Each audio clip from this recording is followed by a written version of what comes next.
Bom dia. Bom dia, meu nome é Suzana Borgman Santos Rodrigues e eu vou falar sobre indução de poliploidia na agricultura. Bom, a poliploidia refere-se às variações naturais ou induzidas no número de cromossomos de um modo geral. Essas variações surgem nos conjuntos cromossômicos individuais, ou seja, se entende por poliploidia a existência em um mesmo núcleo celular de mais do que 2 genomas. A poliploidia ela é mais comum em plantas perenes do que nas anuais, nas plantas de altitude do que nas de baixada e em plantas que se multiplicam assexuadamente do que aquelas que se reproduzem sexuadamente. A causa do aparecimento de plantas com um número variável de genoma está nas divisões celulares que vai ser explicado no item a seguir. Bom, os poliploides eles podem surgir pela duplicação de células somáticas e pela fusão de gametas citologicamente não reduzidos, sendo essa última forma a mais comum na natureza. Os poliploides, por sua origem, eles podem ser classificados em 3 classes. A primeira, os que surgiram pela união de gametas não reduzidos com o gameta normal. A segunda, pela união de 2 gametas não reduzidos. E a terceira, por duplicação somática. Nos últimos 10 a 15 anos, houve uma série de descobertas que revolucionaram o entendimento da origem e evolução dos poliploides. E esse fato foi muito importante para a biologia molecular.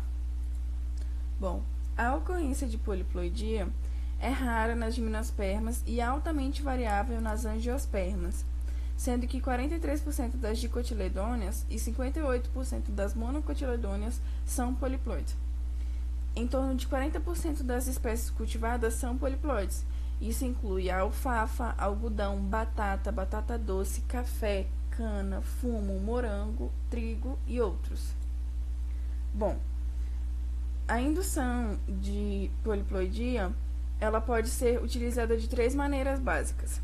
Por poliploidização da espécie, como um modo de tentar se conseguir plantas maiores e melhores, já que os poliploides em geral são maiores e mais robustos que os seus genitores diploides, apresentam inclusive um efeito chamado gigas. A segunda, por poliploidização de um híbrido, nesse caso é feito para restaurar a fertilidade do híbrido estéril ou sintetizar uma nova espécie ou ressintetizar uma espécie já existente. E o terceiro, como uma ponte para transferir genes de interesse entre níveis de ploidia diferentes, intra ou interespecífico. Bom, os poliploides induzidos eles podem ser obtidos por via somática ou sexual. A indução de poliploidia por via somática é basicamente feita através da utilização de um agente inibidor do fuso durante a divisão celular, que ele impede a sua polimerização ou promove a sua fragmentação, fazendo com que ele não permita a separação dos cromossomos na anáfase. Consequentemente, as células elas vão iniciar o ciclo celular seguinte com a quantidade de DNA duplicado, tendo uma tendência à homozigose. Dentre estes antimitóticos, o alcaloide colchicina é o mais conhecido e empregado.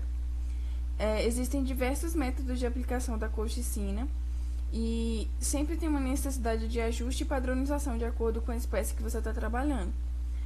A aplicação ela pode ser feita em sementes, nas plântulas ou partes vegetativas com tecidos meristemáticos ativos, como os afilhos e estolhos, por exemplo. O essencial é que hajam tecidos em divisão ou com alto potencial para divisão. Geralmente, concentrações próximas a 0,2% e em tempos de 1 a 16 horas são os mais utilizados, né? São os que foram mais descritos na literatura como os que obtiveram sucesso. A aplicação desse antimitótico ela pode ser feita por imersão do tecido meristemático na solução, por gotejamento da solução sobre o meristema ou por aplicação de algodão embebido na solução diretamente sobre o ponto de crescimento ou colocando a colchicina no meio de cultura in vitro. As grandes vantagens da utilização da colchicina são sua facilidade de aplicação, relativa baixa toxicidade e eficiência na produção de poliploides. Nem sempre todas as células do tecido tratado vão se poliploidizar. o que pode levar à formação de quimeras, ou seja, são tecidos ou plantas com setores duplicados e outros não duplicados. Esse fator é um fator altamente indesejado na poliploidia. Outro indutor de poliploidia, bastante utilizado e bem sucedido, é o óxido do nitroso, ou o gás do riso. A vantagem do óxido nitroso é que ele não é tóxico e, uma vez que ele é removido, não produz altas frequências de quimeras. O óxido nitroso ele é aplicado nas partes florais da planta após a polinização sobre pressões atmosféricas mais altas, e em geral de 2 a 10 atmosferas por 4 a 16 horas. O processo de indução ele pode ser feito também de modo sexual, através da seleção e cruzamentos de plantas com altas frequências de gametas não reduzidos, ou seja, gametas com um número somático de cromossomos. Esses gametas com um número somático de cromossomos, eles ocorrem normalmente em frequências muito baixas nas populações naturais. E em alguns indivíduos são formados em frequências muito mais altas e é possível aumentar a sua produção por seleção. Esses gametas não reduzidos, eles surgem da não redução do número cromossômico causada por anormalidades na meiose. A falha na redução, ela pode ocorrer na primeira divisão meiótica se os cromossomos não se dirigem para os polos na anáfase, ou na segunda divisão meiótica se não ocorre citocinese. A grande vantagem dessa poliploidização sexual em relação à duplicação somática é a manutenção da heterozigose, evitando a homozigose que é causada pela duplicação somática, e também pode ser utilizada como ponte para transferir genes de interesse entre níveis de ploidia diferentes. Bom, efeitos da poliploidia. Dentre os efeitos da poliploidia, 3 são de especial significância. O primeiro, qualquer aumento no número de cromossomos altera a segregação gamética.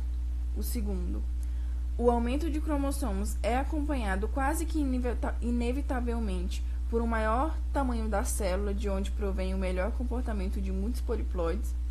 E o terceiro, qualquer aumento no número de cromossomos proporciona um disfarce ou cobertura de alelos recessivos deletérios. Geralmente, os poliploides possuem maior desenvolvimento e vigor que os diploides dos quais eles derivaram, dos pais deles, no caso. Eles tendem a produzir folhas mais longas, de cores mais escuras, flores e sementes de maior tamanho e células maiores, e até mesmo frutos sem sementes, como a melancia. O mais importante efeito fenotípico é sobre a fertilidade dos poliploides. Os dados das pesquisas indicam que a esterilidade é devida à distribuição irregular dos cromossomos durante a divisão meiótica, devido às múltiplas associações formadas pelos bivalentes, principalmente nos autopoliploides. Um maior número de genomas parece alterar o equilíbrio dos processos fisiológicos com reflexos na fertilidade. Porém, essa esterilidade nem sempre é de tão ruim assim. As plantas triploides podem vencer essa barreira com a reprodução vegetativa, como é o caso da banana, do limão Tahiti, Além disso, ainda alguns frutos aparecem em sementes, que foi o que eu disse, como a melancia. Nos tetraploides, ainda ocorrem alguns efeitos fisiológicos, como o aumento significativo de componentes químicos em relação ao correspondente, como, por exemplo, a seringueira. O tetraploide obtido da indução de poliploidia na seringueira, ela produz um nível muito maior de látex. Bom, um dos principais obstáculos da utilização dos poliploides é a diminuição na fertilidade, que é atribuída principalmente, mas não exclusivamente, ao comportamento meiótico dos poliploides.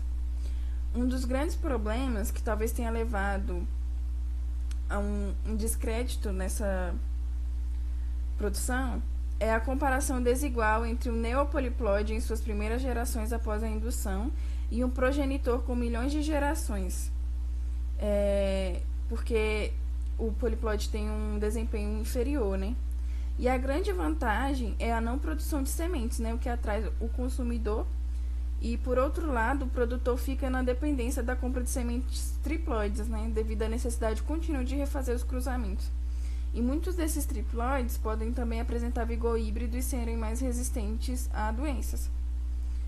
E uma das principais dificuldades na indução de poliploidia é a obtenção de genótipos com as características de interesse, que ao mesmo tempo produzam gametas não reduzidos de forma regular, para que isso seja atingido, tem uma necessidade de seleção para ambos os aspectos. Bom, minha apresentação foi essa. Agradeço pela atenção de todos. E com esse trabalho a gente pôde concluir que a indução de poliploidia somática ou sexual é uma ferramenta muito importante para o melhoramento genético e para a biologia molecular de diversas plantas e para a obtenção de plantas de tamanho maior, para a restauração da fertilidade e como ponte para a transferência genética entre níveis de ploidia diferentes. Obrigada.